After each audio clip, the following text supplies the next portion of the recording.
Olá! De acordo com a Organização Mundial da Saúde, o Brasil é considerado o país mais ansioso do mundo e o quinto mais depressivo. Mais de um quarto da população brasileira tem o diagnóstico médico de ansiedade. Aqui na LESP, leis e projetos de lei tratam da saúde mental de adultos e crianças. E para falar sobre esse assunto, eu recebo a neurocientista Andréa Deis e, de forma virtual, a psicóloga Adriana Santiago. Sejam bem-vindas. É um prazer estar com vocês num momento tão importante, né? É que não deveria ser só o mês de setembro, mas sempre, que é o Setembro Amarelo. Então, muito obrigada pelo convite. É um prazer, Priscila, um prazer, Andréia, estar aqui tratando de um assunto tão essencial, né? Que é a ansiedade. Então, o mal do século, talvez, né? Exatamente. Bom, e para começar, já vamos falar o que é a ansiedade. Andréia, conta pra gente, porque muitas vezes a gente entende a ansiedade como uma parte mental ou comportamental.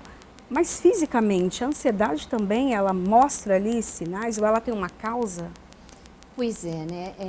Eu acho que a gente subestima ou superestima muito as doenças voltadas à mente, ao cérebro, né? Então, quando a gente fala de ansiedade, a gente fala de um serzinho tão insignificante, né? Eu tô aqui colocando a mão no cérebro, como que a gente, né? Se a gente pudesse realmente olhar, né? Então, quando a gente fala, por exemplo, né, de uma perna, uma dor no joelho, no mão, uma cicatriz no rosto, tudo fica muito mais aparente. E quando a gente fala de ansiedade, a gente está falando de um traço, que a Adriana pode nos ajudar também, ou de um transtorno, né? Tanto um traço como um transtorno. Então, existem os traços, que seria o primeiro caminho, digamos, mais lento, né? O início da ansiedade até um transtorno, que é a doença. A ansiedade, ela também pode ser uma doença a partir do momento que ela é diagnosticada como um transtorno. Agora, eu acho que o que é bem importante também falar, que nós temos áreas do cérebro, né? O que nos diferencia de outros seres é justamente que nós pensamos, sentimos e aí nos comportamos. E esse nosso pensar, gente, ele não vem do nada, né? Ele aciona algumas áreas, ou seja, nós somos seres sensoriais que captamos através dos nossos sentidos, ouvido, audição, olfato, paladar, até os palatáveis. Então, o nosso cérebro, ele capta essas mensagens e é como se ele fosse um intérprete. Ele vai ter áreas que vão fazer a interpretação e como resposta, que aí pode ser até fisiológica, uma delas seria a ansiedade e podem estar associadas ou não a uma depressão. Então, eu gosto muito de mostrar, porque eu falo que tudo que a gente não enxerga, a gente subestima ou superestima. Gente, ele existe, apesar de extremamente pequeno dentro da constituição do nosso corpo, invisível aos olhos de muitos, ele é o responsável pela nossa felicidade, infelicidade, pelo nosso sucesso, que eu digo de como a gente interpreta ou é capaz de fazer as coisas. Andréa, já ao lado psicológico. Adriana. Desculpa, Adriana. Adriana, né? Isso, Adriana, desculpa. olha, Priscila, é o seguinte. A ansiedade, eu costumo dizer que a ansiedade é medo diluído, né? Quando o sujeito, primeiro que, como é medo diluído, e medo é uma emoção natural, a ansiedade tem um fator protetivo, é absolutamente saudável que o sujeito tenha ansiedade. O problema é quando há um exagero, né, nesse processamento dessa máquina que a Andréia está mostrando aí, essa máquina poderosíssima, né? Porque a gente está falando dessa máquina, mas a gente consegue ver toda essa estrutura física e não consegue entender ali e nem ver o medo ou a ansiedade, como vocês estão dizendo, e como a gente está falando, tratando aqui. Por isso que é tão difícil medir se o sujeito está exagerando, né? Ou se ele está sendo exagerado quando ele percebe, quando ele se sente ansioso. Então, existem questões fundamentais. Essa máquina que a Andréia está ali nas mãos, com 1,5 kg aproximadamente, né? Bem pequena, mas que é responsável pela nossa existência, né? Então, essa máquina ela vai produzir emoções, a partir de dados do meio ambiente, do que a gente está pensando também. Então, ela produz emoções. Entre essas emoções, o medo, que é absolutamente necessário, salutar, ele foi absolutamente importante para o desenvolvimento da nossa espécie. Qual é o problema? Quando essa máquina entra numa espécie de curto-circuito e aí vem esse medo desnecessário, ou um medo exagerado, um medo sem um objeto, sem um predador ali que a gente possa identificar. Não é isso? Então, a ansiedade ela é necessária, ela nos prepara para a ação, ela é absolutamente natural, todos nós ficamos ansiosos. Eu, por exemplo, estava aqui ansiosa para entrar, né? Com medo de alguma coisa dar errado. Então, essa é uma ansiedade natural e necessária. O que seria problema, né, Priscila e Andréia, se essa ansiedade me impedisse de estar aqui? Ou seja, eu ia ficar com tanto medo de errar que eu ia dar uma desculpa para não vir. Ou eu ia tremer demais, eu ia entrar numa condição corporal, né? Ia dar dor de barriga, ia ficar, enfim, absolutamente comovida corporalmente, e isso me impediria de trabalhar. Então, a ansiedade é absolutamente necessária, positiva. O transtorno de ansiedade é que é problemático. Não é verdade, Andréia? Né, Priscila?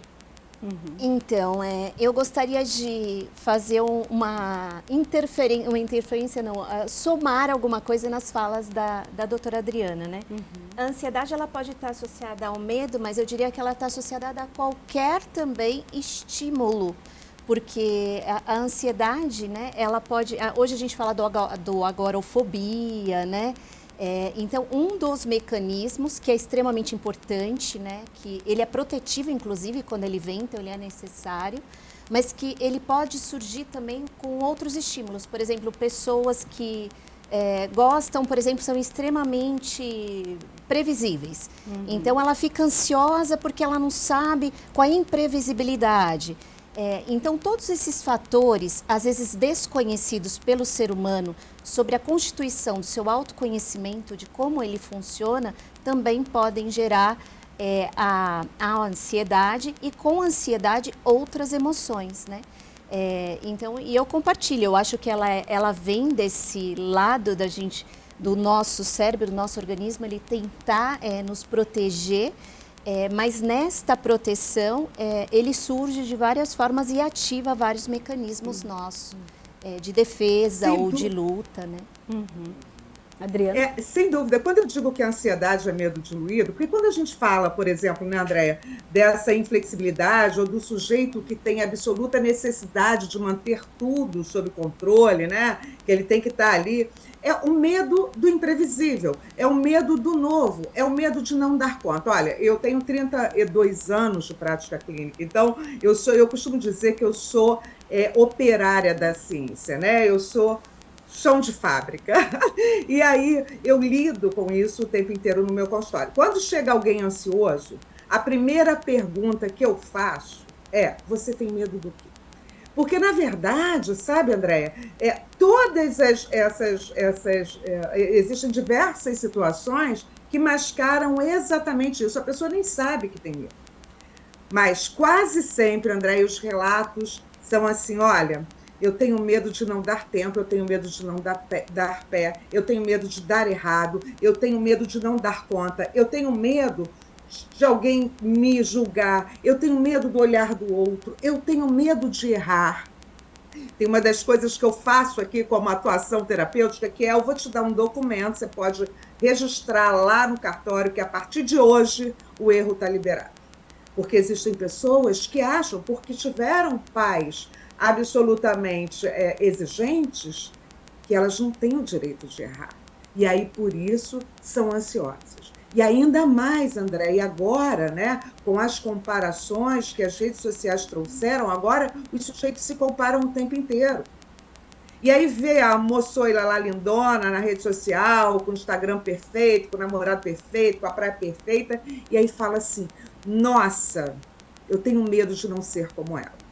né? Então, a ansiedade, ela está ligada, e aí essa a leitura, né? Eu também sou especialista em neurociência, então eu pesquiso bastante cérebro também, igualzinho a você, né, André? E aí a gente percebe o quanto o ambiente ele vai causar nessa máquina aí de 1,5 kg, né? Tantas alterações a partir dessa percepção do outro e do mundo, né? O sujeito, por que que o número de ansiedade, né? Os índices aumentaram tanto de depressão também? Porque as redes sociais estão aí, esfregando na cara de todas as pessoas o quanto o outro é melhor. E aí ele se compara, se torna ansioso, porque, na verdade, acha que não vai dar conta de ter aquela vida perfeita, instagramável, como a gente diz, né? E aí ele se torna ansioso e essa ansiedade, muitas vezes, leva à depressão. Fora isso, o número de atividades que todas as pessoas têm, está todo mundo cheio de compromisso. As crianças, atualmente, elas têm uma agenda mais completa que a minha, por exemplo. Né? Tem uma agenda mais ocupada que a minha. Então, elas são obrigadas a irem para a escola, depois tem a explicadora, depois tem o judô, depois tem o balé, depois tem a psicóloga, e depois... Enfim, é claro que isso causa ansiedade, né? Não há sujeito que dê conta de tudo isso. Então, o medo de não dar conta vai trazendo ansiedades, né? Não é isso? Então, é nessa medida que eu digo que ansiedade é medo diluído. Primeiro passo para a gente tratar em consultório, por exemplo, é a gente colocar um torniquete na dor. De que você tem medo? Vamos tratar disso, né? A gente precisa dar nome aos nossos demônios, eu costumo dizer isso, a gente precisa nominar os nossos demônios. Qual é o seu medo? E é a partir daí que eu acho que a gente começa a tratar os transtornos de ansiedade. Você concorda, Andréia? Andréia, até a questão do que pode acontecer no cérebro, caso a pessoa, então, ela tem todas essas questões, tem o medo, porque, pelo que eu entendi, a ansiedade, ela é ali a ponta do iceberg, né? Tem várias outras situações que causaram a ansiedade, mas ela pode descarregar ou até mudar o formato, o funcionamento do cérebro?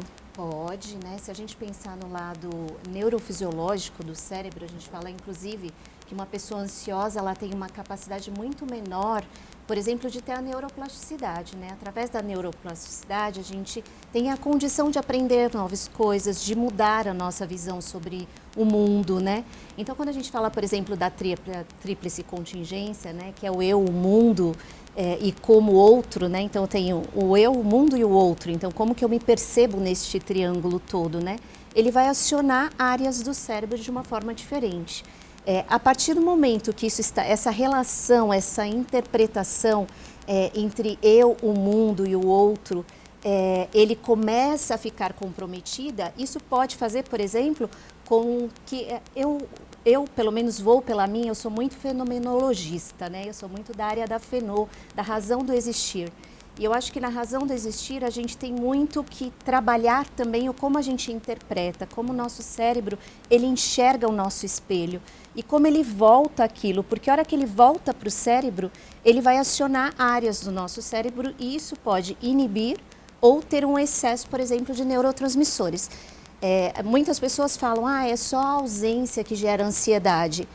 Eu acredito que não só a ausência, mas a ausência ou o excesso, ele também pode gerar essa ansiedade, porque o excesso ele te deixa, como hoje a gente fala entre aspas, pilhado, né? Então você fala, nossa, às vezes só a ausência de dopamina ou só a ausência de serotonina, que aí eu estou falando mais da parte aquela parte que inclusive eu trouxe nos slides, né? Que pode gerar, por exemplo, aquele mecanismo que vai levar, que o que é o nosso cérebro? Ele reage através de estímulos, que vai pela nossa corrente sanguínea e isso ele vai acionar o nosso cérebro de forma bem simples, né? Através de uma transmissão elétrica, né? Ou química, né? Muitas vezes é essa recepção química que ele tem, sensoriais, que ele vem e ele vai codificar aquilo. Então, a partir do momento ou do excesso ou da ausência, ele pode trazer sim digamos, um dano nesse cérebro que aí ele vai, dependendo deste dano, ser um traço ou um transtorno que vai se desencadear em muitas outras coisas. Vamos até colocar, então, a imagem que nós temos aqui dessas causas, né? São causas... Não são, eu trouxe os neurotransmissores, na verdade, né? Porque o que nós fazemos? Nós captamos as imagens e aí eu falei, gente, falar de neurotransmissores é uma coisa extremamente importante, né?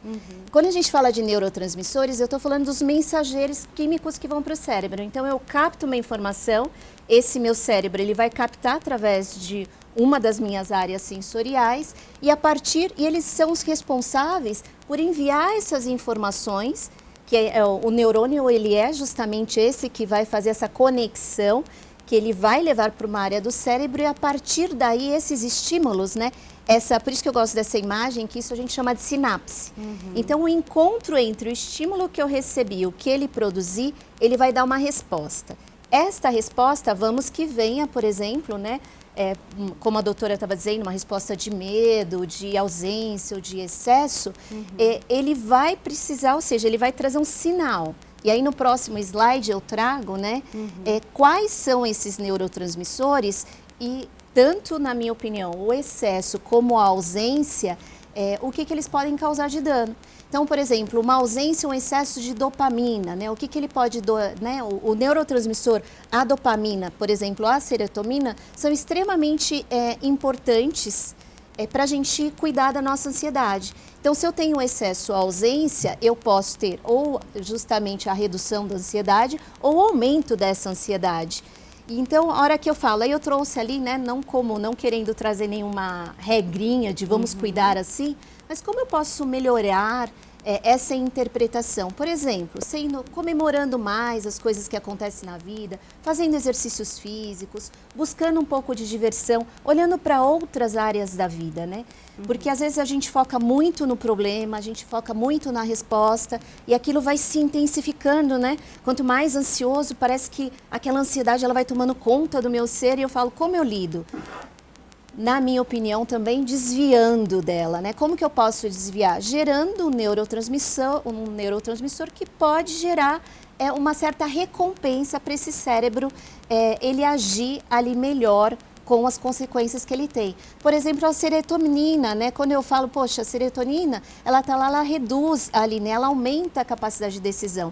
Então, eu tô ali ansioso, eu não tenho serotonina, eu não sei, né? Começar a olhar as coisas com um lado mais positivo, mais otimista da vida, né? Olha, muitas vezes a gente não consegue desviar do problema, mas como que eu interpreto? O que eu posso fazer desse problema, né? Existe aquilo que todo mundo conhece, né? Como que eu faço desse limão, uma limonada, ou como as pessoas quiserem. Mas o que eu posso fazer daquela situação, uma situação que pode ser mais positiva? E aqui com tantos outros neurotransmissores que são extremamente importantes, né? O GABA, por exemplo, ele é um neurotransmissor extremamente importante, né? Porque ele reduz a ansiedade, ele aumenta o nosso estado de relaxamento. Então, trabalhos, por exemplo, como mindfulness, né? A meditação, comer castanhas, para quem gosta de castanha, não em excesso, né? Que também não é bom. Nada em excesso, acho que não os extremos, né? Sim. Mas para os neurocientistas, o que a gente pode contribuir com isso é dizer, olha, sim, né? Não é bobagem, né? Isso realmente é uma coisa que tem que ser cuidada. Uma coisa que me incomoda muito é quando as pessoas falam, ai, mimimi. Não é mimimi, né? A gente tem que ter um olhar, a gente tem que desviar dessas pessoas que acham que subestimam ou que superestimam. Existe um filme que passa, e acho que eu convido aí, quem não assistiu, acho que é um clássico que nós, enquanto humanos, deveríamos assistir, que chama O Bicho de Sete Cabeças. Então, né, tanto subestimar como superestimar, né, às vezes a gente superestima algo, que às vezes é um traço, que às vezes num primeiro passo, com a doutora lá fazendo uma terapia, né, com cuidados, com esporte, com um olhar para isso com respeito, a gente consegue trazer muitas recompensas para esse cérebro, né? E é sobre isso, né? Acho que é nem a gente subestimar e nem superestimar, mas a gente ter um certo acolhimento a esse momento e respeito até com a gente mesmo, né? De falar, poxa, tudo bem estar assim, como eu cuido disso? Até, doutora Adriana, eu queria que a senhora falasse sobre esse cuidado, né? A gente viu até no slide por exemplo, algumas situações, pensar de uma forma positiva, ou fazer uma atividade física, uma massagem, comer um chocolate. Então, assim, alguns estímulos que podem acontecer ali para realmente te tirar desse momento de ansiedade. Mas quando a pessoa ela está já com uma ansiedade instalada e ela não tem o controle disso, como parar essa, né, tirar, não sei se seria essa palavra, mas essa cegueira, porque parece que a pessoa não enxerga mais nada, não vê um outro caminho, a não ser aquele que ela está trilhando. Como faz isso? Pois é, né? E isso é muito interessante porque a gente pode mais do que imagina. Né? A gente não é produto somente do que. A gente vem com uma questão agora filosófica: Tostines vende mais que a fresquinha, o fresquinho que vende mais. Aliás, nem podia falar a marca do biscoito, eu acho aqui, mas será que as sinapses, essas sinapses que a Andrea mostrou ali brilhantemente, será que elas produzem o pensamento ou será que nosso pensamento e nossas ações podem produzir essas sinapses? Essa é uma questão para a neurociência, né? Será que o que deseja está fora e provoca as sinapses, né? Ou será que essas sinapses é que provocam desejo ou paralisação de vontade, essas coisas que estão incluídas nos quadros depressivos e ansiosos? Bom, então a gente pode mais, como eu estava dizendo para você, Priscila, e para André, do que a gente pensa. Então, a gente pode sim alterar essa química cerebral a partir de ações. A gente pode sim. Primeira coisa importantíssima, exercício físico, que previne, e as pesquisas em neurociência estão aí comprovando isso, inclusive Alzheimer, né?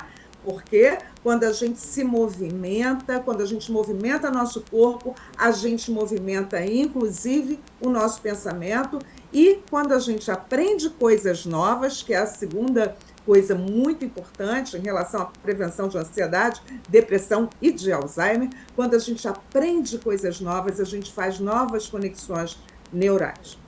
Não é importante, até um tempo, né, se achava, se acreditava que o que era mais importante era a quantidade de neurônio que a gente tem.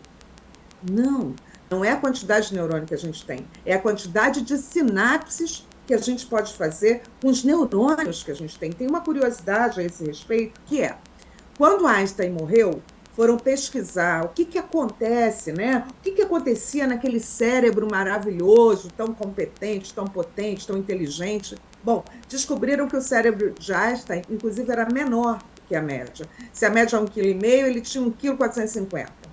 Mas Einstein fazia muitas conexões. Outra curiosidade, ele sequer falava com 5 anos de idade, né? Ele foi um aluno medíocre até entrar na faculdade, depois também foi reprovado diversas vezes. Eu quero dizer o seguinte, que as nossas ações, elas são muito mais importantes para fazer essa máquina funcionar de forma adequada que qualquer outra coisa. E para prevenir a ansiedade, que é o que a gente está falando aqui, né? Porque os transtornos de ansiedade, eles não andam sozinhos, muitas vezes eles ocasionam os transtornos de depressão, ligados à depressão. Então, o ansioso, às vezes ele fica num nível tão grave dessa ansiedade que ele pensa em morrer, né? Já aproveitando Setembro Amarelo, falando sobre suicídio. Então, as ações preventivas incluem exercício físico, aprender coisas novas, desde que essa agenda não fique muito lotada, e autoconhecimento. Eu preciso saber quem eu sou.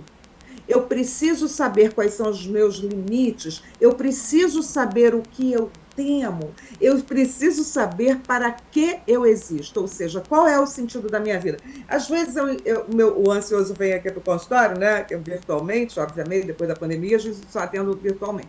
E eu pergunto, você vai para onde? É para que você está fazendo isso? Né? Para quê? Para que você quer tirar o primeiro lugar no concurso? Para quê? Qual é o sentido das coisas que você está fazendo? Porque senão, Priscila e Andréia, né, o sujeito vai entrando no modo automático e vai pegando funções, tarefas e desejo que de fato não dizem respeito a quem ele é. E isso causa ansiedade.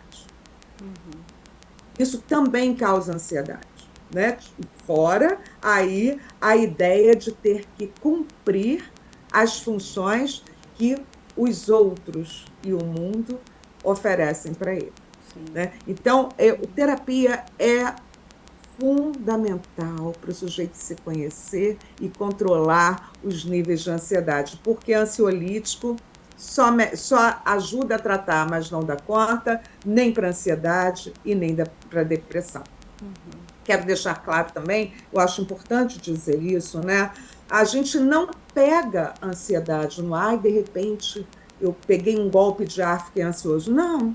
Volto a dizer, assim como a depressão, é construção histórica, tem a ver com a biografia, com a história do sujeito. Ok? Com uma parentalidade, sem dúvida nenhuma, de que forma ele foi criado. Se ele foi criado para servir o mundo ou se ele foi criado para encontrar sentido para si mesmo. Então, a gente tem que refletir sobre isso. Qual o sentido da minha vida? Para que eu existo? Para que eu estou fazendo tanta coisa que me deixa ansioso? E fazendo tanta coisa, falando sobre os neurotransmissores, eu produzo muito cortisol, que é o neurohormônio do estresse. Né? Produzindo cortisol, eu fico uma batedeira sem botão. Porque a fisiologia incluída nos processos ansiosos é a mesma da circuitaria de medo. Então, o que acontece com o sujeito ansioso? Ele tem o tempo inteiro, assim, ó, full time, um frio na barriga, tremedeira, suor, né? Ele fica suando frio. As crises de ansiedade são terríveis. Muitas vezes o sujeito ele acha que ele vai morrer. E aí, é por isso que eu digo, ele tem um medo profundo e não sabe qual é o predador. Ele não sabe do que ele tem que correr, mas o organismo dele está preparado para lutar ou para fugir. Os processos ansiosos, eles desgastam fisicamente o sujeito. Há uma aceleração. Por que os prontos-socorros estão lotados de gente com transtorno de pânico? Porque o transtorno de pânico, ele é quando culmina os transtornos de ansiedade. O sujeito ele vem ansioso, ó, desde criancinha, ele é ansioso, né? Porque já nasce, tem um traço temperamental na ansiedade também, né? Então ele já vem ansioso, fora do nível normal, ele já vem ansioso desde criancinha. E aí acontece alguma coisa e ele detona ali o transtorno de ansiedade, o transtorno de pânico. E o transtorno de pânico, Priscila, ele dá a sensação de que o sujeito vai falecer, eu vou morrer. Por isso que os hospitais estão lotados. As pessoas que acham, porque tem toda uma comoção corporal. E aí, como a querida Andréia estava dizendo, não é uma questão psicológica. E, aliás, as pessoas às vezes diminuem, né, o fato dizendo, mas isso é psicológico. É problemático, como a Andréia estava dizendo, se fosse físico, seria mais fácil. Eu estou com uma dor no braço, portanto, vou tratar do meu braço que está aqui. Estou com uma dor na perna, vou tratar da perna. Estou com uma dor no dente, vou tratar do dente. Ansiedade, não. Há uma comoção corporal ampla, geral e restrita. Quem está ouvindo a gente aqui e que é ansioso, ou que tem transtorno de ansiedade generalizada ou transtorno de pânico, já viveu isso. Há uma comoção corporal. Aliás, essa dicotomia, Priscila e André concorda comigo, eu acho que sim, depois a gente fala sobre isso, não existe mais essa diferenciação entre o que eu penso, entre a minha mente e o meu corpo, porque tudo que se passa aqui é expressado no meu corpo. O corpo é o palco das nossas emoções. André, em relação a isso, então, né? A não doutora existe Adriana... essa dicotomia cartesiana, né? Não existe mais. A doutora Adriana falou, então, de várias questões que podem desencadear problemas, então, em outros órgãos, inclusive. Então, por exemplo, essa ansiedade muito grande, a gente já viu que tem pessoas que acabam tendo problemas ligados ali ao coração. Sim. Né? Então, eu queria que você falasse um pouco do que a ansiedade pode causar no organismo, em outras partes, então, do corpo, e se alguma parte do cérebro pode, por exemplo, não sei se seria a palavra necrosar ou parar de funcionar por causa da ansiedade. Pois é, quando a gente fala de ansiedade, me vem muito estudos hoje, por exemplo, a Unifesp tem áreas bem específicas disso, onde a gente entende hoje, né? A gente fala, poxa, o segundo cérebro do ser humano é o intestino, né? Então hoje a gente vem falando muito de como isso está sendo afetado, né? Hoje é muito comum, gente, e assim, é tudo, cada pessoa é um ser, cada um vai. Por que a gente fala que pode? Porque você não pode afirmar, falar, porque eu tive uma doença no intestino ou na tireoide, e isso vem da minha mente. O que os estudos apontam? Que pessoas com diagnósticos de, por exemplo, que tem uma saúde mental comprometida, aí a gente vai lá e pega uma pessoa que teve um dano no intestino, na tireoide, e a gente vai falar quais serão os traços perceptivos psicológicos desta pessoa. E aí a gente vai tentar, enquanto cientistas, buscar situações que possam contribuir com a saúde ou com a associação disso. Mas o que se percebe muito, por exemplo, hoje está cada vez mais em evidência, né? São os danos e as associações pelo número de neurônios que a gente tem no intestino. Então, muita semelhança em processos de danos que vêm. Hoje, né, a gente está cada vez mais crescendo esses estudos falando do intestino.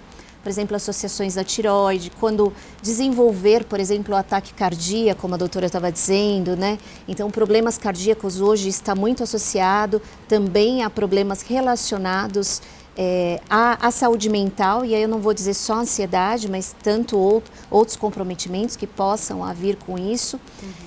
Agora, se alguma área do cérebro, como você disse, você usou neocrosal, parar, a hora que eu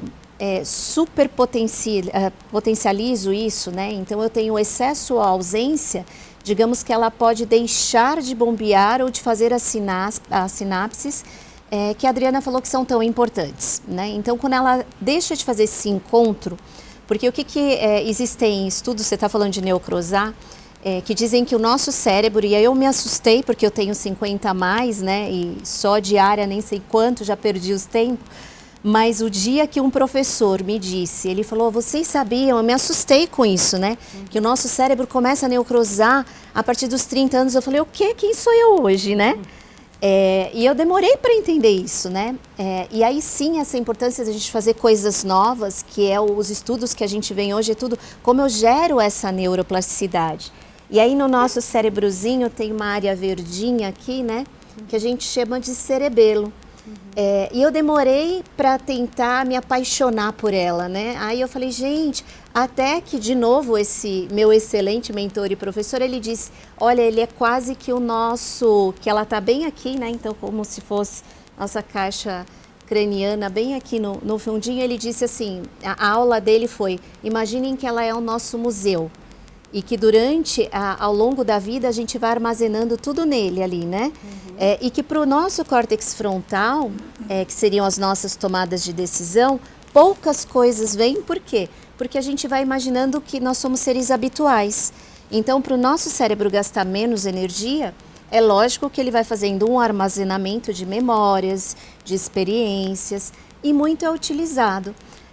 E aí há outras áreas, se eu não gero a neuroplasticidade, eu não tenho isso, digamos que elas deixam de ser estimuladas. E quando elas deixam de ser estimuladas, elas podem não provocar o que a gente chama que são sistemas de recompensa.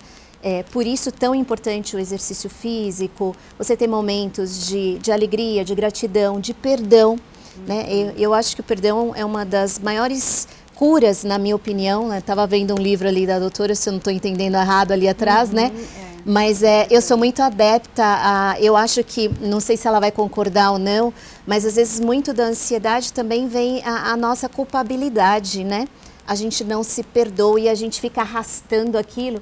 E aí eu trouxe aqui, né, como se fossem, né, a gente vai amarrando, né, as coisas na vida e a gente não desata, como se fossem vários nós, amarrados, né?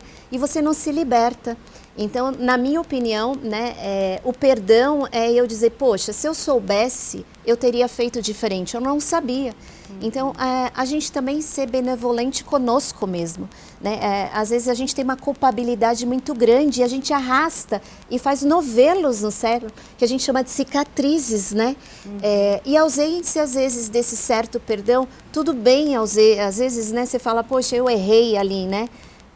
Quem de nós, talvez um dia, não errou, né? Quem de nós um dia não falhou? Mas ao invés de talvez, não sei se a doutora ela vai concordar, mas eu não quero mais talvez tentar desfazer todos esses nós, porque alguns eu não vou ter nem competência, mas eu ter competência com o que me sobra. Então, se eu tenho lá quase meus 60 anos, o que, que eu ainda tenho de vida que eu posso viver no hoje, né? Então, na minha opinião, eu acho que o perdão, né, de você entender que às vezes a gente passa por essas situações, que nós nem sempre acertamos, que a gente tem sim essas cicatrizes e detalhe, que a gente às vezes causou cicatrizes no outro. Então, às vezes uma expressão, e aí você buscar esse conforto também, né? De você buscar, poxa, saber pedir desculpas, saber reconhecer, saber que nem sempre você vai ser reconhecido. Eu tinha um professor que ele dizia o seguinte: nunca aceite desculpas do outro. E eu também demorei a entender isso. Ele falava que desculpas é você trazer a culpa para você. Você fale, olhe para o outro e fala, eu entendi. Da próxima vez você me dá uma oportunidade para eu reconstruir isso de forma diferente? Porque aí você assume para você que, poxa, você entendeu que fez aquilo? O que eu posso fazer a partir daquilo? Então eu ainda gosto muito dessa razão do que nós temos para viver hoje. Não é entendendo que o passado está lá, não é, muitas vezes eu falo isso, o pessoal fala, o passado está lá, a gente carrega, tudo bem que ele está lá. Mas ele passou, onde eu tenho a minha influência é no agora. O que eu faço com esse passado que está lá? Bom, a gente vai fazer um intervalo e depois voltar nesse assunto, porque eu acho que tem uma palavra que se encaixa aí, ressignificar, né? Ressignificar. Dar, então, um novo significado para as situações. A gente volta daqui a pouquinho com esse assunto que é tão importante e que trata da saúde de todos nós. Realmente reconhecer o passado, mas lembrar que a gente ainda tem muita coisa para viver e coisa boa, sem ficar preso. Até daqui a pouquinho.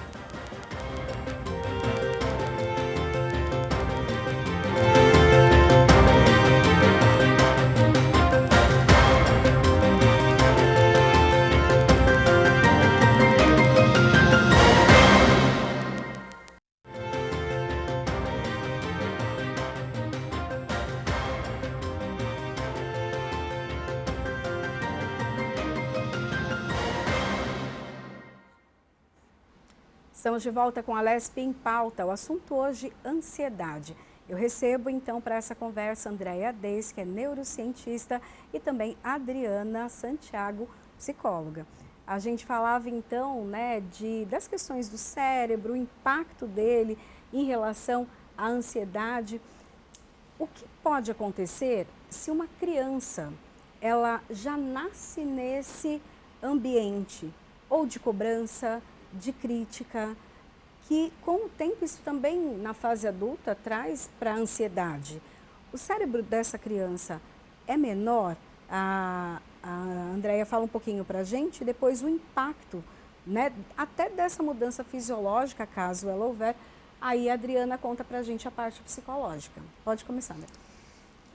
Eu acho que a criança, eu costumo dizer para os meus alunos o seguinte: se vocês querem cuidar de gente, entenda gente. Eu defino gente em uma palavra: pessoas são histórias. Histórias não podem ser ignoradas. Essa é a minha lupa, a minha lente. Né? Pessoas são histórias. E uma criança que viveu uma história, ela tem uma vida. E se essa vida, ela aprendeu aquele triângulo que a gente falou, eu, o mundo e ela, né? Então tem o indivíduo, tem o mundo e tem o outro. E como ela se comporta frente a esse mundo, geram... O que o nosso cérebro né? O cérebro está lá e as nossas experiências, as nossas lembranças, o que a gente chama das cicatrizes neurais, de uma outra forma, para ensinar educativamente para os meus alunos, a gente chama isso de PEAs e NEAs, emoções positivas e emoções negativas, que a gente adquire ao longo da nossa vida, de uma forma bem didática. Então, de uma forma positiva ou negativa, ao longo da nossa vida, não dá para ignorar que a gente não vai gerando essas cicatrizes neurais. Uma criança, não é porque ela é uma criança que ela tem que ser subestimada. Né? Eu estava até lendo um texto recente, um artigo que eu gostei muito, de um autor, e ele diz o seguinte: a criança, ela não é maior e nem menor que um adulto enquanto a sua constituição de decisão. Ela é simplesmente uma criança. e uma criança limitada à sua experiência de vida, à sua idade. Então, às vezes, compará-la ou querer que ela tenha outras atitudes, às vezes não é considerada aquele momento dela ser criança. Então, pessoas, o que são pessoas de uma forma muito simples? Pessoas são histórias. Essas histórias se constituem o que no nosso cérebro? Nessas cicatrizes neurais. E a criança, ao longo da sua vida, ela vai adquirindo isso e ela vai formando concepções de um jeito de ser, do que é certo, do que é errado. E essas concepções do jeito de ser podem trazer traços que acarretem o presente dela hoje. Não necessariamente, se for uma doença, a não ser que seja uma patologia, vai ser para sempre. Mas que traga ela até o momento presente, sim. Ela pode ser constituída dessa história que gerou essa constituição de existência dela. Adriana? Olha, eu estou pesquisando amor, né? Durante muitos anos eu pesquisei, perdão, a doutora Andréia viu aqui no livro, é um resultado de anos de pesquisa sobre isso, e agora venho pesquisando amor em relação aos seres humanos, esse desenvolvimento, e aos fatores protetivos, né, em relação a doenças mentais e emocionais. Bom, mas o que acontece, né? Quando uma criança vive num ambiente nocivo, absolutamente repleto de violência, né? E isso independe da camada social, né? Em que estado social ele está, se a gente pode chamar assim. Então, se uma criança vive num ambiente de apego inseguro, num ambiente pautado com xingamentos, enfim, com a falta do olhar, com a falta do amor, porque amor é atenção, ela se torna ansiosa. E por que se torna ansiosa? Porque a doutora Andréa vai concordar comigo, eu acho, né? Não sei se concorda mais. O cérebro, ele só amadurece depois dos 20 anos de idade.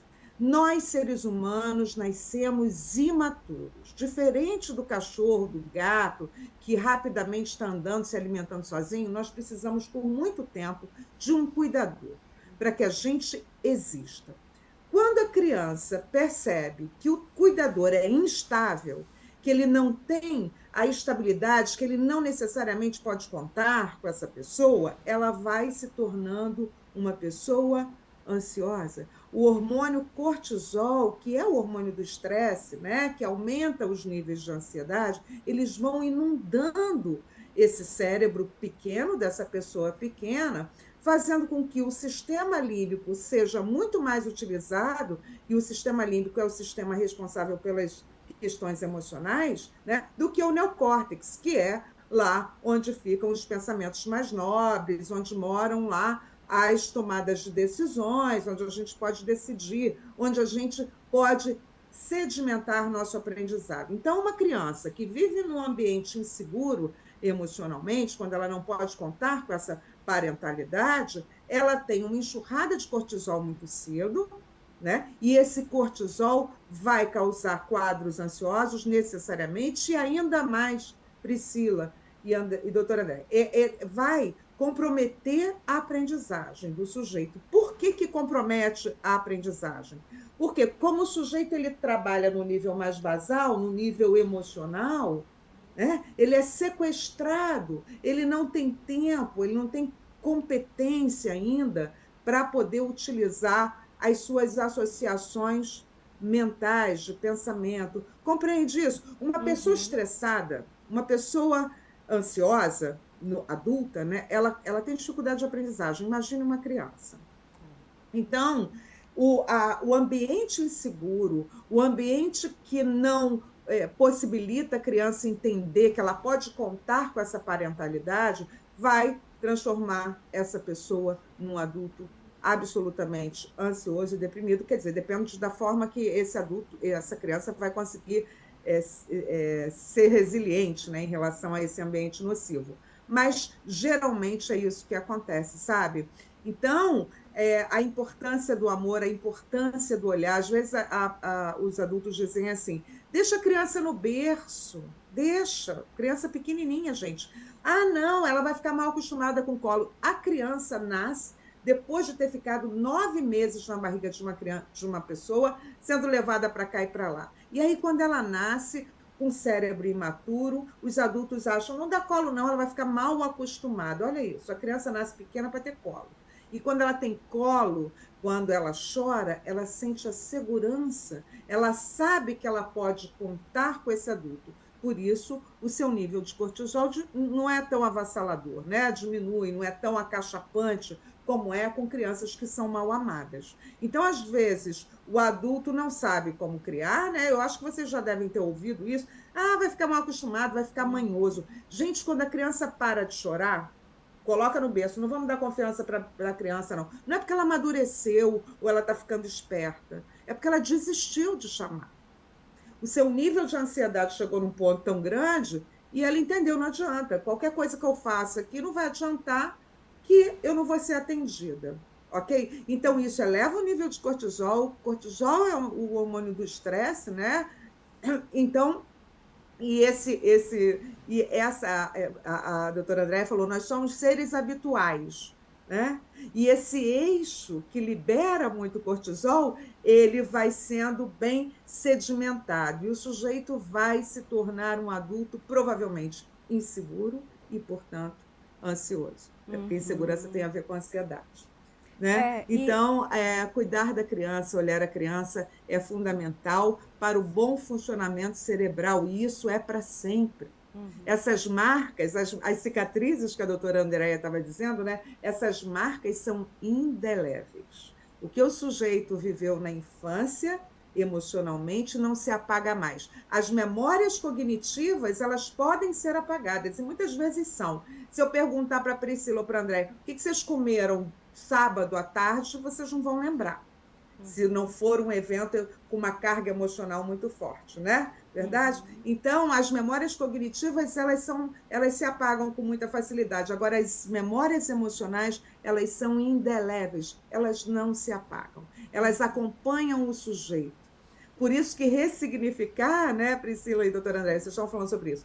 Ressignificar as situações é muito importante para a gente transformar o afeto, ok? Porque o afeto, quando eu disse que as marcas, essas memórias emocionais, elas são indeléveis, elas vêm acompanhando o sujeito desde sempre. E é por isso que às vezes as pessoas não entendem por que eu só escolho pessoas ruins para me relacionar.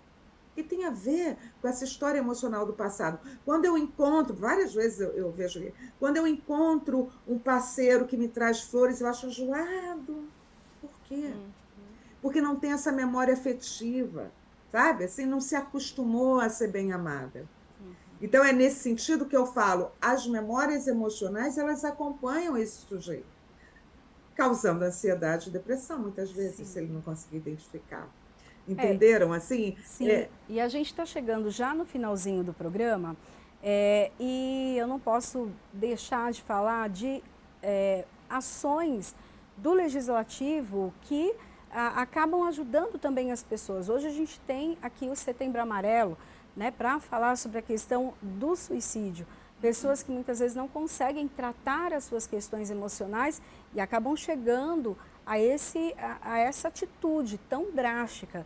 Então, falar sobre isso, falar sobre esse assunto, tanto aqui na Rede Alesp quanto nessas datas, né, são extremamente importantes, são ações muito importantes. Nós temos também, quando a gente fala aqui do Legislativo, o Janeiro Branco, que é para falar das ações realmente voltadas à saúde mental. Temos outras ações aqui, por exemplo, atendimento psicológico para as crianças e adolescentes dentro das escolas. Então, uma lei que obriga dentro das escolas, principalmente depois da pandemia, poder falar sobre essas questões que muitos vivem e que causam grande impacto na vida da pessoa e depois na sociedade também. Tem também uma outra lei que é a questão da mutilação. Poder falar sobre isso, porque é a ponta do iceberg, né? Mostrar o que está sentindo lá dentro, muitas vezes os adolescentes acabam mostrando dessa maneira. Então, eu aproveito para agradecer a participação das nossas convidadas e também deixar, né, as considerações finais.